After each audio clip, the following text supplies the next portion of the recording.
పరమతండ్రి అయిన దేవా, యేసుక్రీస్తు ప్రభువా, మా ప్రియ రక్షక, ఈ ఉదయకాలం మీరు మా అందరితో మాట్లాడుతున్నందుకు వందనాలు. మీరు మాట్లాడుతూ ఉండగా వినగల చెవి, గ్రహించగల మనస్సు, అనుసరించి నడుచుకోగలిగిన జీవితం మాలో ప్రతి ఒక్కరికి మీరు అనుగ్రహించమని ప్రభువును ప్రియ రక్షకుడైన యేసుక్రీస్తు పరిశుద్ధ నామమున ఈ వాక్యోపదేశం ప్రారంభిస్తున్నాము తండ్రి. ఆమేన్. మంచిది. దేవుని యొక్క వాక్యాన్ని మనం ధ్యానిద్దాం. రాసుల 2వ గ్రంథము 3వ అధ్యాయము మొదటి నుంచి ఇక్కడ ఒక సందర్భాన్ని మనం చూస్తున్నాం. ఆహాబు కుమారుడైన యెహోరాము యూదా రాజైన యెహోషాపాతు ఏలుబడిలో 18 సంవత్సరమందు షోమ్రోనులో ఇశ్రాయేలు వారికి రాజై 12 సంవత్సరములు ఏలాడు.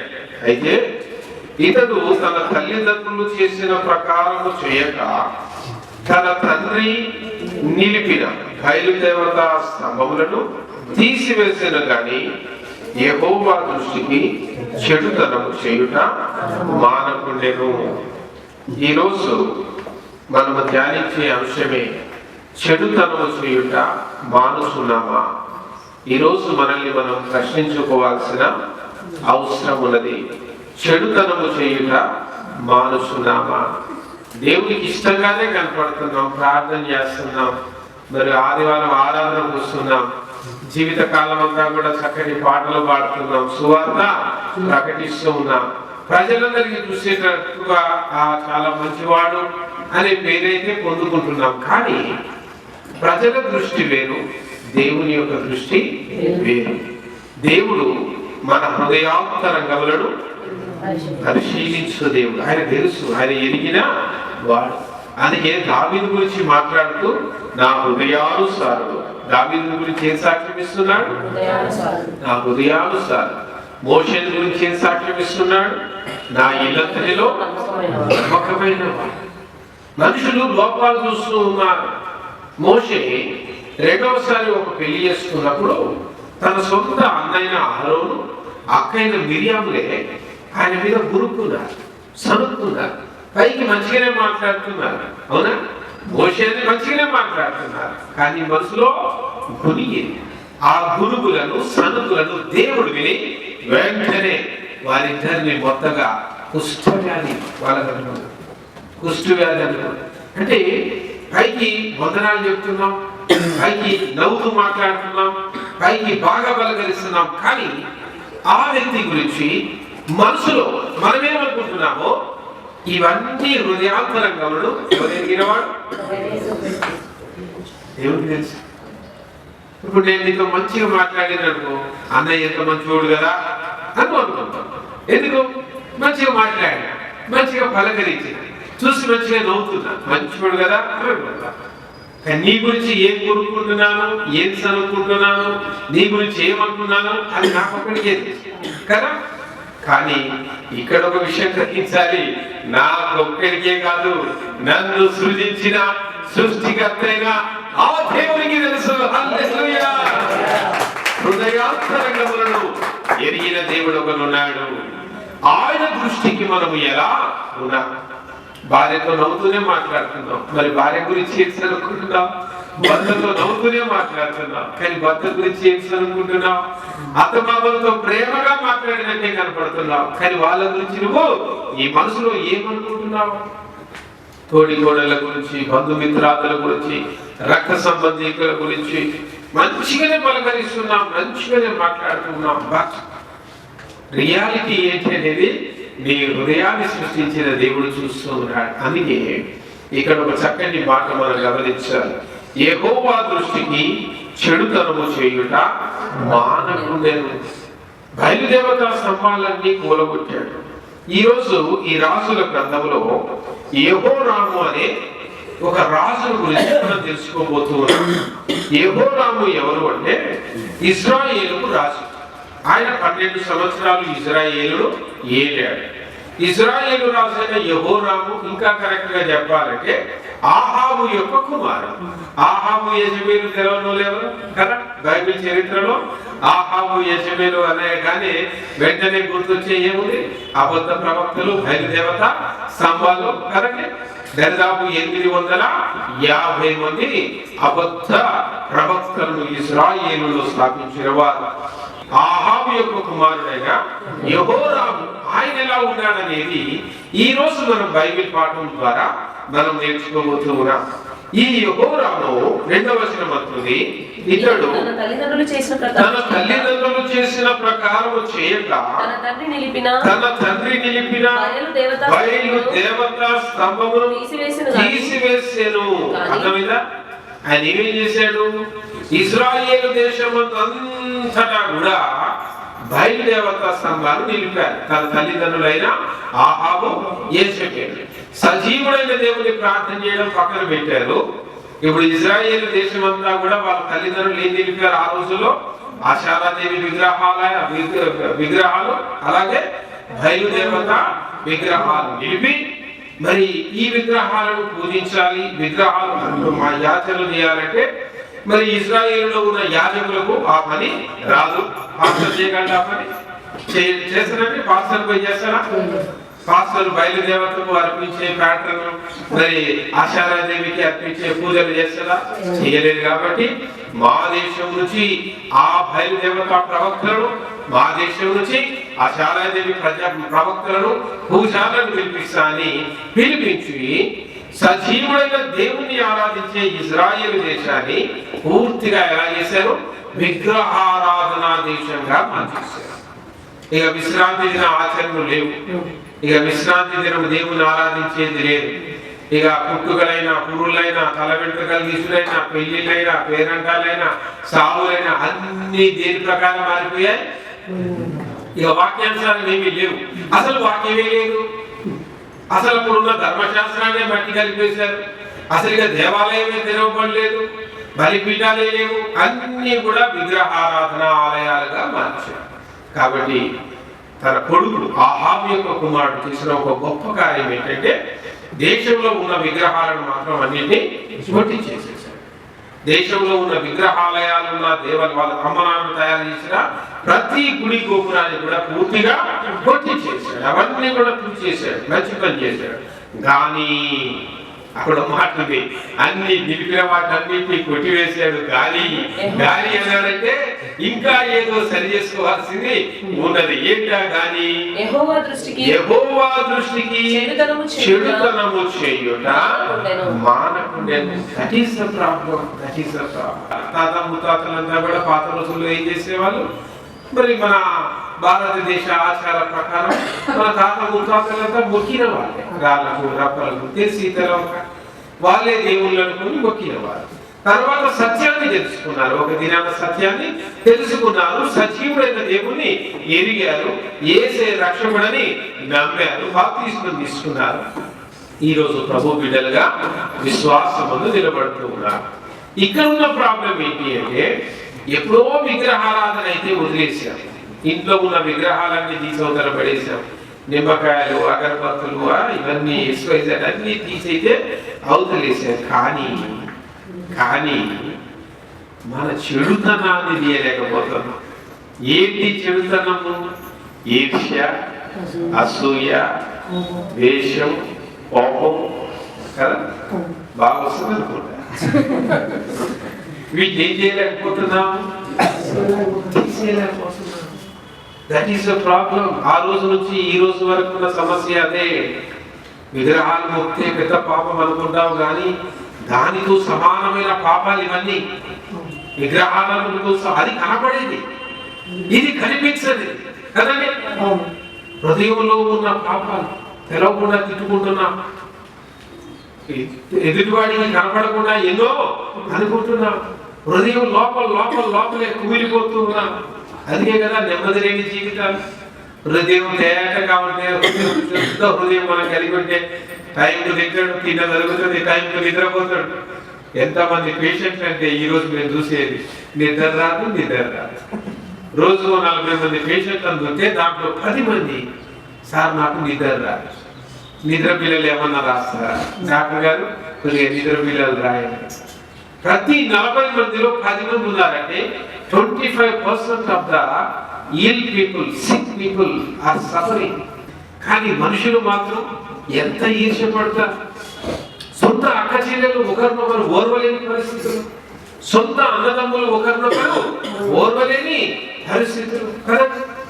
చిన్నప్పుడు మంచిగా ఒకే ఇంట్లో పుడతారు, ఒక తల్లి కడుపులో పుడతారు, పెరుగుతారు, పెద్దవారు అవుతారు, అంతవరకు బాగానే ఉంటుంది. పెళ్లిళ్ళు ఈ కుటుంబాలు అయ్యేలోగా తారతమ్య భేదాలు వస్తూనే ఉంటాయి. ఆడికి అదేశాం, వీడికి ఇదేశాం. ఇదే అప్పటిదాకా లేని ఆలోచనలన్నీ మారిపోతాయి. చెడుతనము విడవనందున ఒక ఘోరమైన అపాయం అక్కడ జరిగింది. ఆయన మానకుండా ఇజ్రాయేలు వారు పాపము చేయటకు కారణమగుటకు నెబోతు కుమారుడైన యెరోబాము చేసిన పాపమును విడువక చేయుచూనే వచ్చారు. ఏంటి విడువని పాపాలు అంటే తన తాత ముత్తాతల నుంచి ఉన్న కొన్ని పాపాలు. యెరోబాము ఎవరు? పోయినారు చెప్పారు. పోయిన ఆదివారమే యెరోబాము ఎవరో చెప్పారు కదండి. రెహబాము, యెరోబాము. రెహబామేమో దావీదు కుమారుడైన సొలొమోను యొక్క కుమారుడు రెహబాము. ఆయన యూదులకు రాజుగా ఉన్నాడు. ఆయన కాలంలో మరి ఇశ్రాయేలు యూదా దేశము గాను 10 గోత్రాలు సపరేట్ అయి ఇశ్రాయేలు గాను డివైడ్ అయిపోయింది. అట్లా యెరోబాము చేసిన పాపం ఏంటంటే ఇశ్రాయేలులో యెరూషలేము లేదు, ఇశ్రాయేలులో దేవుని ఆలయం లేదు, ఇశ్రాయేలులో మరి దేవుని ప్రార్థించడానికి మందిరము లేదు. ఈ మందిరం యెరూషలేములో ఉంది, అది దావీదు నగర్లో ఉంది, అది యూదా దేశంలోనే ఉంది. అక్కడి నుంచి విడిపోయిన తర్వాత మరి ప్రార్థనల కోసం వీళ్ళు ఎక్కడ యెరూషలేముకు పోతారు అని ఇశ్రాయేలులోనే యెరోబాము ఏం చేశాడు? దేవాలయాలు కట్టించాడు. లేవీ గోత్రీకులు కాని వారిని యాజకులుగా ప్రతిష్ఠించారు. చెయ్యరాని పనులన్నీ కూడా ఈ యొక్క యెరోబాము చేశారు. యెరోబాము యొక్క పాపము అంటే ప్రాచీన పాపం, దాన్ని విడవలేకపోతున్నాం. యేసు ప్రభుని నమ్ముకున్నామన్న పేరు ఉన్నది కానీ అప్పుడు నమ్మనప్పుడు ఏవైతే కొన్ని పాపాలు ఉన్నాయో, అప్పుడు కూడా అబద్ధాలు, అప్పుడు కూడా మోసాలు, అప్పుడు కూడా ఈర్ష్య అసూయలు, అప్పుడు కూడా ద్వేషాలు, అప్పుడు కూడా కపటం, వీటిని వదిలిపెట్టట్లేదు. పైకి కనిపించే విగ్రహాలను పక్కన పెట్టాం, పైకి కనిపించే పనులర్పించడం పక్కన పెట్టాం, అందరికి కనిపించేటట్టుగా దేవాలయానికైతే వస్తున్నా, ప్రతి ఆదివారం దేవుని స్తుతిస్తున్నా, ఆరాధిస్తున్నా, సేవిస్తున్నా, but we are unable to leave our old habits. సంవత్సరాలు గడుస్తూ ఉన్నాయి. సంవత్సరాలు గడుచుతుండగా దేవుడు నూతన కార్యాలు జీవితంలో చేస్తూనే ఉన్నాడు. కానీ ప్రాచీన స్వభావం పోట్లేదు. సంవత్సరాలు గతించుతూ ఉండగా ప్రభువా నీ కార్యము నూతనపరచుము కేకలైతే ఎత్తున్నాం కదా.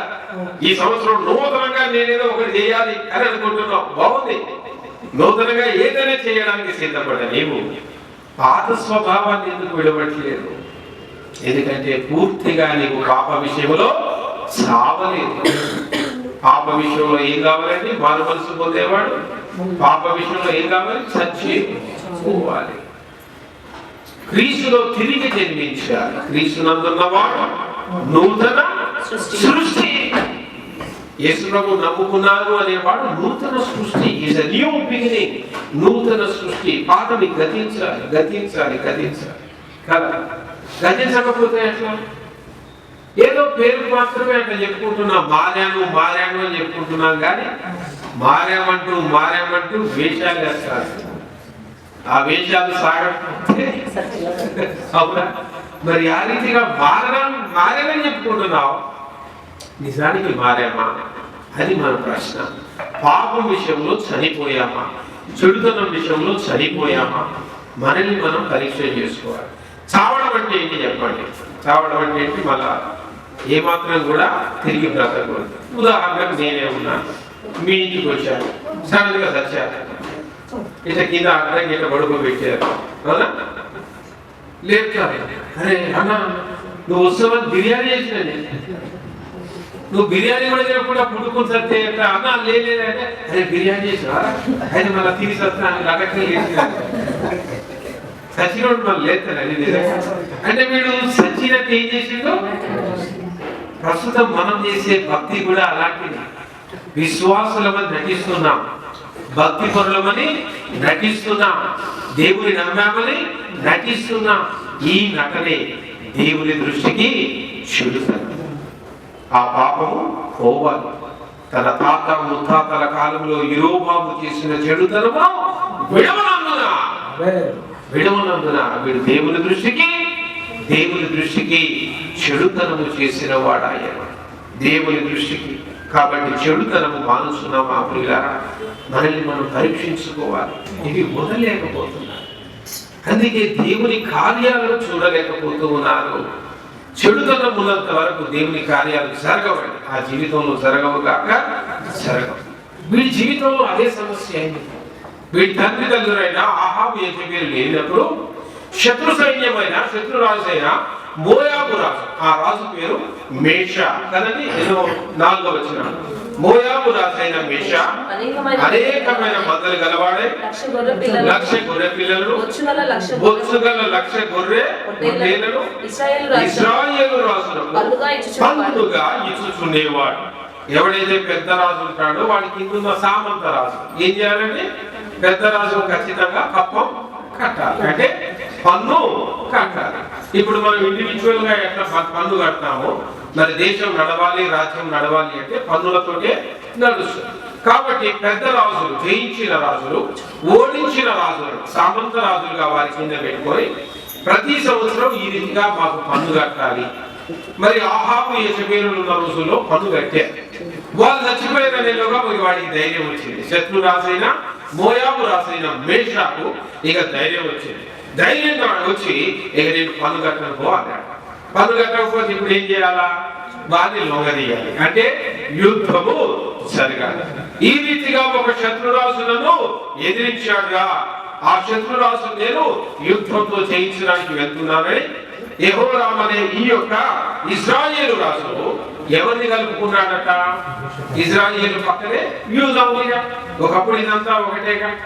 యూదా రాజును కబురు పంపాడు, నీ సహాయం కావాలయా? ఇంతకాలం అలిగి మలిగిన మోయాబు రాజు ఈ రోజు ఎదురు తిరిగి నేను పన్నుగట్టను పో, అవసరమైతే యుద్ధానికి సిద్ధమే కయ్యానికి కాలు దువ్వాడు. నేను వాటిలో కయ్యం పెట్టుకోవడానికి వెళ్తున్నాను, యుద్ధము చేయడానికి వెళ్తూ ఉన్నాను.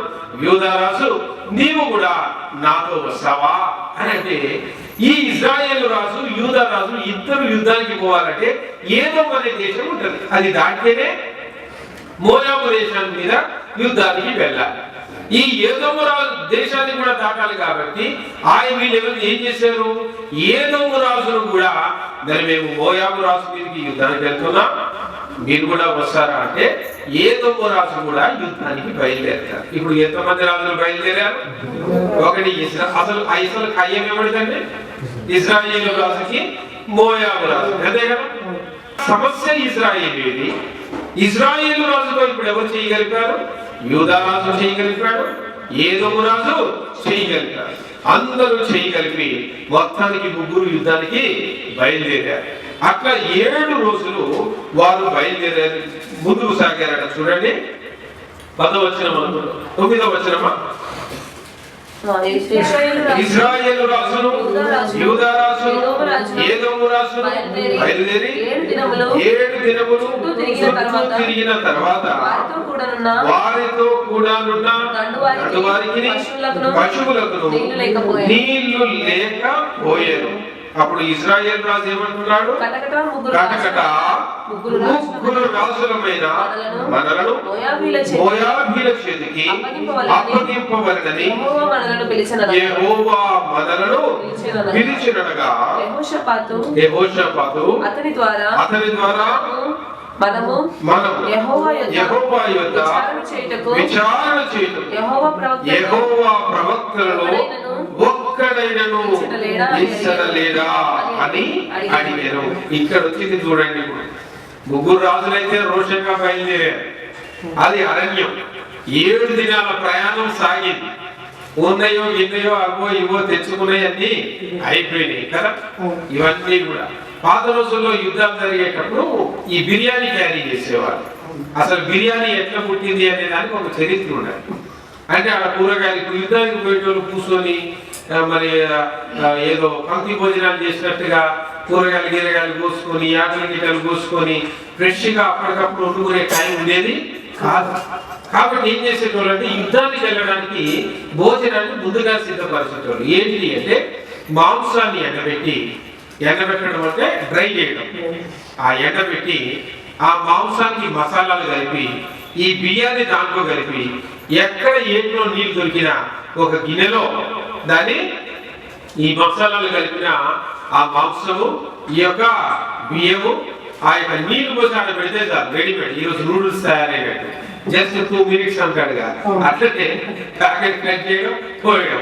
వీడు తెచ్చింది ఇంతమందికి ఈ దాంట్లో గుమ్మరి ఇక కోసుడు గీసుడు ఏమి ఉండదు. ఇక అప్పటికప్పుడు ఏం మసాలాలు చల్లడే ఉండదు, అంతా మిక్స్డ్ ప్యాక్. అది ఇక దాంట్లో పోసేస్తే నీళ్ళల్లో ఉడుకుది, అప్పటికప్పుడు తింటారు. అలా యుద్ధాలు చేయడానికి ప్రయాణాలలో ప్రయాణ సాధనమైన ఆహారంగా ఈ బిర్యానీ అనే అంశం పుట్టింది. అది ఇప్పుడు చాలా ఫేమస్ అయిపోయింది కదా. ఇప్పుడు బిర్యానీ ఏ ప్రోగ్రామ్ చూడు బిర్యానీ. మాంసం ముక్క తిననోడు కూడా నేను పన్నీర్ ముక్కేసైనా బిర్యానీ చేస్తాను, ఏదో ఒక బిర్యానీ మాత్రం తయారు చేస్తాను, అంత ఫేమస్ అయింది. మరి ఆ రీతిగా వండుకుంటున్నారు, తింటున్నారు. 7 రోజులు ప్రయాణం అయిపోయింది. ఆ ప్రాంతంలో ఏర్లు లేవు, కాలువలు లేవు, బావులు లేవు. అరణ్యంలోకి వెళ్ళారు. వాళ్ళు తీసుకుపోయిన గుర్రాలు, పశువులు, మేకలు, వీళ్ళతో పోయిన సైన్యం అందరికీ కూడా ఇక దాహంకు చచ్చిపోయే పరిస్థితిలో ఉన్నారు. అప్పుడు ఇజ్రాయేల్ రాజు కటకటా ఈ అరణ్యంలో చచ్చుటకు మనం వచ్చింది మా శత్రురాజైన మోయాబు మీద యుద్ధం చేయడానికి 3 రాజుల సైన్యంతో వస్తే ఈ దాహంతో ఇక్కడ చచ్చేటట్టున్నాం. ఈ నీరసంతో మోయాబీలు యుద్ధానికి మీద పడ్డారు అనుకోండి, యుద్ధం చేయగలరా? దాహంతో ఏం చేయలేదు, చచ్చిపోతాం. ఆ ఎక్కడైనా దాహంతో చదువుగా పుడురా మీరు చచ్చిపోతాం అని వీడే ఎదురుపడి సాపడానికి సిద్ధం అవుతాడు. మరి ఆ రీతిగా వాళ్ళు బాధపడుతూ ఉంటే దాంట్లో యూదారాజు అయిన యెహోరాము కదండి, ఆయన పేరేది? యూదారాజు పేరు యెహోషాపాతు, ఈయన పేరు యెహోరాము. ఇజ్రాయేలు రాజు పేరు యెహోరాము.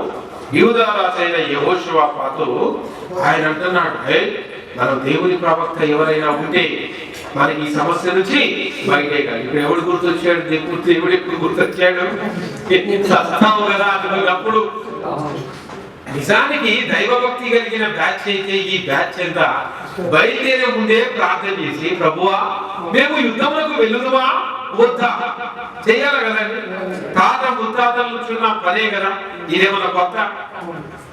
దేవుడు నీటి ద్వారా ఎన్నో అద్భుతాలు చేయించాడు కదా. ఆ కాలంలో యోర్దాను 2 పాయలుగా వెనక్కు జారిపోయింది, అవునా? యోర్దాను నీళ్లు వెనక్కు అన్నాయి. యోర్దాను దాటి కానానికి వచ్చారు.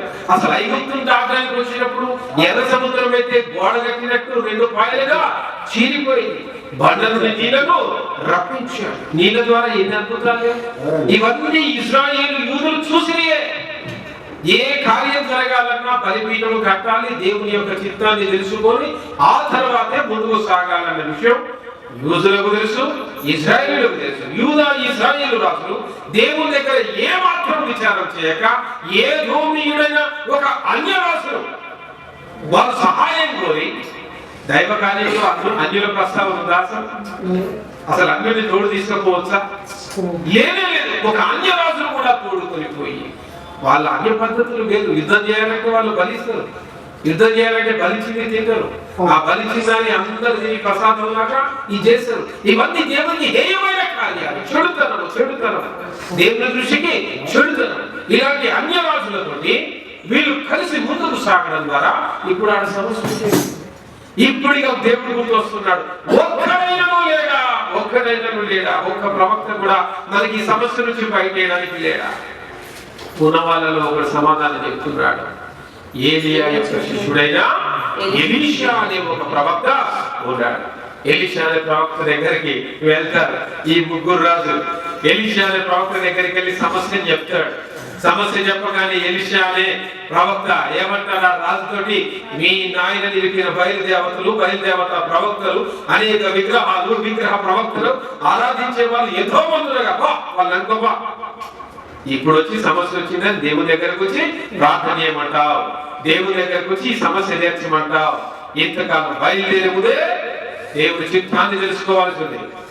దేవుని విడిచిపెట్టి నీ తల్లిదండ్రులు నీ తాత ముత్తాతలు స్థాపించుకున్న అన్య విగ్రహాలను ఆచరించారు కదా, అన్య ప్రవక్తలు పెట్టుకున్నారు కదా, మూగ విగ్రహాలు సేవించే పూజారులు పెట్టుకున్నారు కదా, జ్యోతిషగారులు పెట్టుకున్నారు కదా, తలరాత్రులు చదివే వాళ్ళు పెట్టుకున్నారు కదా, చేతిరాత్రులు చదివే వాళ్ళని పెట్టుకున్నారు కదా. ఓ వాళ్ళని ఆశ్రయించుకోపో, ఎవడు సహాయం చేస్తాడో నీకు తెలుసా? ఈ రోజు నా అవసరం పడిందా? ఈ రోజు నిజమైన దేవుని యొక్క సేవకుడిగా ఈ రోజు నేను గుర్తొచ్చానా నీకు? ఇంతకాలం ఇజ్రాయెల్లో నిలబడి ఉండగా దేవుని ప్రవక్తల్ని మీరు చంపారు, నిజమైన దైవ ప్రవక్తల్ని మీరు చంపారు, నిజమైన దైవ సేవకులు మీరు హింసించారు, నిజమైన దేవుని మందిరానికి తాళం వేశారు, దేవుని మందిరాన్ని కూలగొట్టారు, బలులు అర్పించడాన్ని బంద్ చేశారు. ఇన్ని ఘోరమైన కార్యాలు చేసి ఈ రోజు కష్టం వచ్చింది, మమ్మల్ని ఎవడు ఈ కష్టంలో నుంచి బయటపడేలేదని సమస్య సావుకాడికి వస్తే గాని దేవుడు గుర్తు రాలేదా? నేనేం సమాధానం చెప్పాలి బాగుంటాడు. ఇక బతిమిలాడతారు, ఏం చేసేది లేక. రాజులు అసలు ఎక్కడైనా బతిమిలాడతారండి? రాజుల ఆజ్ఞనే, రాజు ఆజ్ఞ, రాజాజ్ఞ అంటాం, రాజు ఆజ్ఞాపిస్తాడు. ఎక్కడ చరిత్రలో బతిమిలాడిన వాళ్ళు ఉన్నారు, కానీ దేవుని దగ్గరికి వచ్చే వరకు ఎలాంటి రాజైనా ఆజ్ఞాపించేవాడుగా కాదు. ఎక్కడికి రావాలి? మోకాళ్ళ మీదకి రావాలి, బ్రతిమిలాడేవాడిగా రావాలి, తనను తాను తగ్గించుకోవాలి. అప్పుడు ఎలీషా అనే ప్రవక్త ఒక వాయిద్యాన్ని నిర్మించాలి అని దేవుని యొక్క హస్తము అంటే పరిశుద్ధాత్మ ఆ ప్రవక్త మీదకి దిగిరాగా అప్పుడు ఆయన ప్రవచిస్తాడు. చూడండి, యెహోవా సెలవిచ్చినదేమనగా ఈ లోయలో చాలా గోతులను తవ్వించుడి. గాలియే గాని వర్షమే గాని రాకపోయినను మీరు మీ మందలను పశువులను త్రాగుటకు ఈ లోయ నీళ్ళతో నిన్నును. హల్లెలూయా. ఇప్పుడు ఆ ప్రవక్త మాట్లాడుతూ ఉన్నాడు. దేవుని యొక్క ఆత్మ, హస్తము అంటే పరిశుద్ధాత్మ, దేవుని హస్తము అంటే దేవుని యొక్క ఆత్మ ఆయన మీదకి దిగొచ్చింది. ఎలీషా అనే ప్రవక్త మీదకి దిగొచ్చి ఆయన ప్రవచనం పలుకుతూ ఉన్నారు. ఇవన్నీ దోవండి, ఇక్కడ అన్ని గోతులు దోవండి. గోతు అది ఎడారి అరణ్యం, గోతులు ఏమవుతుంది? తీసుకున్నప్ప ఏమి రాదు. ఇప్పుడు మాట్లాడే ఛాయిస్ లేదు. ప్రవక్తకి ఎదురు మాట్లాడితే అది కష్టం మీద ఈయన వీళ్ళ కోసం ప్రార్థన చేశాడు. అయ్యా మేఘాలు లేవు, నీలి మేఘాలు లేవు, ఇప్పుడు వర్షం వస్తుందా? ఎదురు ప్రశ్న చేసిందంటే ఉన్న ఛాయిస్ పోతుంది. అన్ని మూసుకొని శుభ్రంగా ఏం చేశారు? గోతులు తవ్వారు. మీరు గాలి కోసం చూడొద్దు, మేఘం కోసం చూడొద్దు, వర్షం కోసం చూడొద్దు, దేవుని కార్యం కోసం చూడండి. హల్లెలూయా. కళ్ళ ముందు చూడడానికి ఇప్పుడు ఎంత జరుగుతుంది అన్నట్లే ఉంటుంది, కానీ దేవుని కార్యాలు జరుగుతాయి. అన్ని గోతులు తవ్వారు. వీళ్ళంతా అరణ్యంలో దిగున్నారని, నీళ్లు లేక దాహంతో మరి విలవిలలాడుతూ ఉన్నారని మోయాబు రాజుకు వార్త ఉంది. మోయాబు రాజుకు వార్త అనగానే మోయాబు తన సైన్యంతో దండుతో వీళ్ళు బలహీనంగా ఉన్నప్పుడే అటాక్ చేసి చంపుదామని మరి దండు వేసుకొని ఇక్కడికి ప్రయాణమే వస్తారు. ఆ రాత్రి అయిపోతుంది.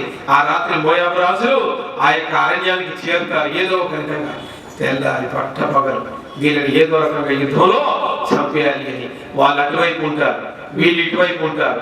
మధ్యలో ఏమున్నాయి? వీళ్ళు తవ్విన గోతులన్నీ ఉన్నాయి. ఉదయకాలం లేచి చూడగా ఈ గోతులన్నీ చదవండి. ఉదయ నైవేద్యం అర్పించు సమయమున నీళ్లు ఏదోము మార్గమున రాగా దేశము నీళ్లతో నిండెను. అయితే తమతో యుద్ధము చేయుటకు